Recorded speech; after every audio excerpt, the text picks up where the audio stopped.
بسم اللہ الرحمن الرحیم۔ او سکس آج ہم گرامر کا کام کریں گے۔ اس میں آپ کو جو ہے وہ خط لکھنے کا طریقہ بتائیں گے، اور پھر ایک خط جو ہے وہ نمونے کا آپ کو میں دکھا رہا ہوں، اس کے بعد دوسرا خط جو ہے وہ آپ نے خود لکھنا ہے، ٹھیک ہے۔ دیکھیے، خط لکھنے میں سب سے پہلے جو ہے وہ جگہ آتی ہے۔ آپ جو ہے وہ جگہ کا نام لکھیں گے، جیسے یہاں پر ایچیسن کالج سے یہ خط آ رہا ہے، وہاں لکھا ہے وہ کہاں پر ہے، لاہور میں، اور پھر اس کے بعد تاریخ لکھی ہوئی، ٹھیک ہے۔ اس کے بعد انہوں نے خط کس کو لکھا ہے؟ اپنے ماموں جان کو۔ تو سب سے پہلے ان کے اوپر ان کا جو ہے القاب کہیں گے، محترم ماموں جان السلام علیکم۔ پھر اس کے بعد خط شروع کریں گے۔ آج ہمارے سالانہ امتحان کا نتیجہ نکلا ہے۔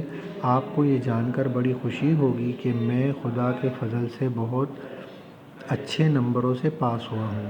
ہماری جماعت میں کل 25 لڑکے تھے، جن میں سے صرف ایک لڑکا فیل ہوا۔ میری 5ویں پوزیشن آئی ہے۔ اردو میں میرے سب سے زیادہ نمبر آئے ہیں، اس لیے اس مضمون میں مجھے انعام بھی ملے گا۔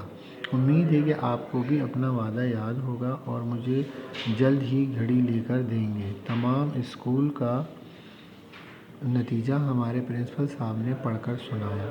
پریپ اسکول میں تقریباً 200 لڑکے ہیں، ان میں سے صرف 5 لڑکے فیل ہوئے ہیں۔ اس سے اندازہ ہو سکتا ہے کہ ہمارے اسکول کی پڑھائی کتنی اچھی ہے۔ کل سے ہماری 15 دن کی چھٹیاں بھی ہو گئی ہیں، اس لیے میں آج شام گھر چلا جاؤں گا۔ ابا جان سے اجازت لے کر مجھے کچھ دنوں تک آپ کے پاس بھی آؤں گا۔ مومانی صاحبہ، بھائی جان اور آپا کو سلام۔ ننھے پپو کو بہت بہت پیار۔ امید ہے کہ آپ سب صاحبان خیریت سے ہوں گے۔ والسلام، آپ کا پیارا بھانجا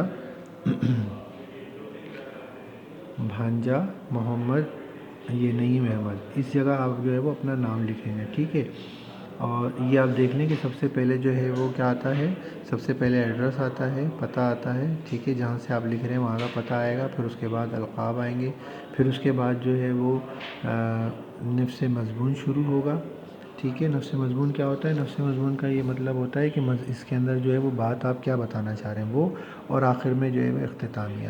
اس طریقے کا یہ خط کا نمونہ ہے جو میں آپ کو دکھا رہا ہوں، ٹھیک ہے۔ اس نمونے کو سمجھتے ہوئے اور اس کو اچھی طریقے سے پڑھتے ہوئے اس کے بعد پھر آپ نے خط لکھنا ہے۔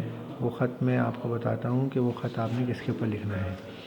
وہ خط آپ نے لکھنا ہے کہ آپ کا جو دوست ہے وہ امتحان میں 8ویں جماعت میں پاس ہو گیا، اور اس کو مبارکباد کا خط لکھنا ہے، ٹھیک ہے۔ یہ آپ نے خط لکھنا ہے، یہ آپ کا ہوم ورک ہے۔ آپ کا دوست 8ویں جماعت کے امتحان میں پاس ہو گیا ہے، اس کو مبارکباد کا خط لکھنا ہے۔ نیز اس کو اپنے امتحان کے بارے میں بتانا ہے کہ میرے امتحان کیسے ہوئے، صحیح ہے۔ یہ آپ کا سبق ہے، ہوم ورک ہے، جو آپ کو جو ہے وہ آج دیا گیا ہے، ٹھیک ہے۔ تو اس میں آپ نے کیا کرنا ہے؟ اس میں آپ نے یہ کرنا ہے کہ سب سے پہلے تو یہاں پر پتہ آ جائے گا، جس طریقے سے میں نے آپ کو پتے کے بارے میں بتایا، یہاں پر پتہ آ جائے گا۔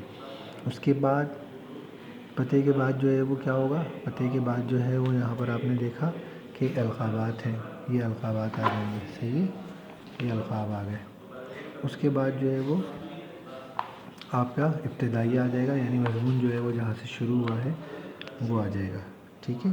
اور اس کے بعد آپ جو ہے وہ نفس مضمون، یعنی اس کے اندر جو بتائیں گے آپ کہ کیا کہتے ہیں وہ آپ نے کیا کرنا ہے، کیا بتانا تھا آپ نے کہ آپ امتحان میں جو ہے وہ پاس ہو گئے، اس کو مبارکباد کا خط دیں گے کہ آپ نے بہت محنت کری اور مجھے پتہ چلا کہ آپ جو ہے وہ امتحان میں پاس ہو گئے، تو میری طرف سے جو ہے وہ بہت بہت مبارک ہو۔ اور اس کے بعد اپنے امتحان کے بارے میں بتائیں گے کہ میں امتحان میں کس طریقے سے میں نے بھی تیاری کی، اور میں جو ہے وہ کس طریقے سے پڑھتا تھا، کتنا ٹائم پڑھائی کو دیتا تھا اور کتنا ٹائم جو ہے وہ کھیل کو دیتا تھا۔ یہ میں نے بالکل بھی نہیں کھیلا، اور جو ہے وہ میں ہر وقت پڑھتا ہی رہا، کیونکہ امتحان سر پر تھے۔ اور میں نے شیڈول کیسا بنایا کہ مطلب اس میں جو ہے وہ سبجیکٹ وائز کس طریقے سے تیاری کری، پہلے کون سا سبجیکٹ رکھا، یا ٹائم ٹیبل کے مطابق جو پیپر تھا اس کے مطابق جو ہے وہ میں اس کی تیاری کرتا رہا۔ تو یہ ساری باتیں جو ہے وہ آپ اس کے اندر بتائیں گے۔ پہلے اس کو جو مبارکباد دیں گے، اور اس کے بعد جو ہے وہ آپ یہ اپنے امتحان کے بارے میں بتائیں گے، ٹھیک ہے۔ اور خط کا طریقہ میں نے آپ کو بتا دیا، یہ خط لکھنا جو ہے وہ آپ کے ہوم ورک میں شامل ہے، ٹھیک ہے۔ تو امید کرتا ہوں کہ یہ بات آپ کی سمجھ میں آ گئی ہوگی، اور آپ اس کو جو ہے وہ بہتر انداز میں مزید جو ہے وہ لکھ کر چیک کروائیں گے، ٹھیک ہے۔ السلام علیکم ورحمۃ اللہ وبرکاتہ، ٹھیک ہے۔